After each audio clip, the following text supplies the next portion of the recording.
राज्यसेवा परीक्षा नियोजित दिवशी आणि नियोजित वेळीच होणार आहे। राज्यसेवा परीक्षा पुढे ढकलण्यास एमपीएससीने नकार दिलेला आहे।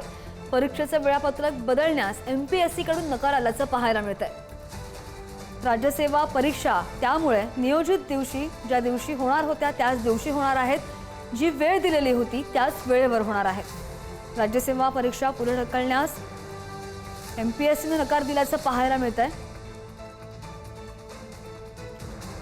आणि या संदर्भात आणखी जाणून घ्या आमचे प्रतिनिधी सुशांत पाटील आपल्या सोबत आहेत। सुशांत, आपण पाहिलं की जी अतिवृष्टी झालेली आहे त्यामुळे सुप्रिया सुळे यांनी मागणी केलेली होती, मात्र आता एमपीएससीचं नेमकं म्हणणं काय यावर?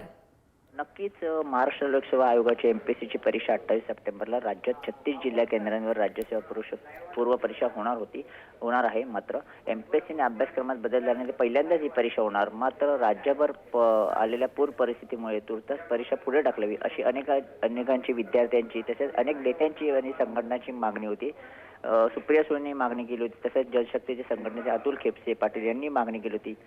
आणि त्यात असं म्हणणं होतं की पुढील 5 दिवस राज्यासह मराठवाड्यातील काही जिल्ह्यात मुसळधार ते अतिमुसळधार पावसाची शक्यता वर्तवली जात आहे। त्यामुळे ऑरेंज अलर्ट देण्यात आला होता। त्यामुळे परीक्षा पुढे ढकलावी आणि त्याच्यात उमेदवारांचे मोठे नुकसान झाले आहे। मात्र एमपीएससीने यावर असं सांगितलंय की या संदर्भात आयोगाच्या वरिष्ठ अधिकाऱ्यांनी हे म्हटलंय की एमपीएससी कडून परीक्षेची पूर्ण तयारी झालेली आहे, तसेच संपूर्ण परिस्थितीचा आढावा घेण्यात आलेला आहे आणि परीक्षा घेण्यास कुठलीही व्यक्ती येणार नाही। तसंच परीक्षा ही प्रत्येक जिल्ह्याच्या केंद्रावर होणार असल्याने विद्यार्थ्यांना पोहोचणे शक्य होणार आहे।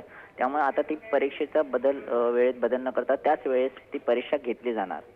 अगदी धन्यवाद सुशांत दिलेल्या सगळ्या सविस्तर अपडेटसाठी।